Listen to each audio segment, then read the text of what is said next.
Hi, I'm Neil Garratt, the London Assembly member for Croydon and Sutton.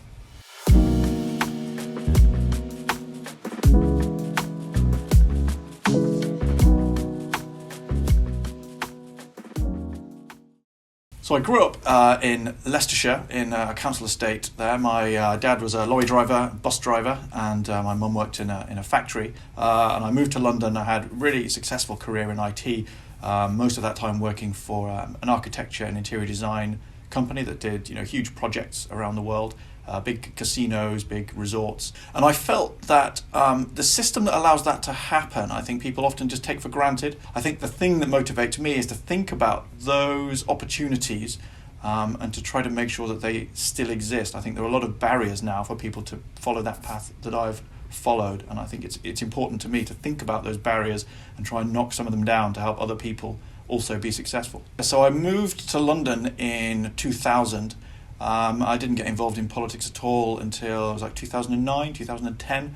People's engagement with politics can sometimes be quite cynical when you read about it in the media, but actually when you go and knock on people's doors and talk to them, people often have really genuine concerns and they're interested. They're often quite pleased that somebody's come and knocked on their door and listened to their complaint, even if all they have is a complaint.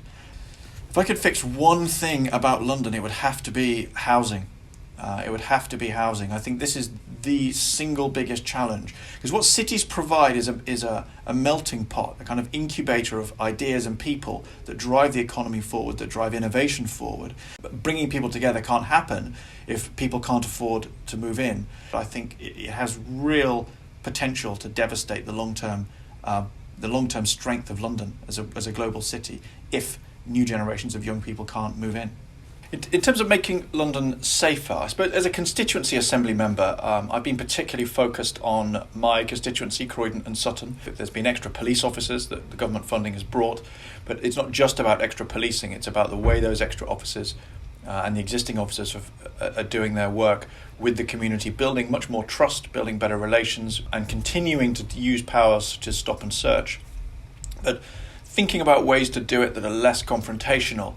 The role of an assembly member is really interesting, actually. It's a very interesting job. I think it comes in three parts. So the first part is the official part, which is scrutinising the mayor, challenging him, asking questions to him about what he's doing. The second part of the job is thinking about policy, because once you start questioning the mayor about what he is or isn't doing, you automatically start thinking about what he should be doing or shouldn't be doing. So you start thinking about what the policy should be or might be instead. I think that's the second part.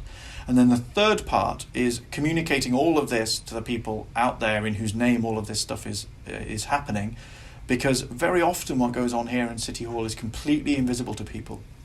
So this is the reason why we started the podcast with Nick Rogers. It's the reason why I write a newsletter that goes out to subscribers mainly in my constituency.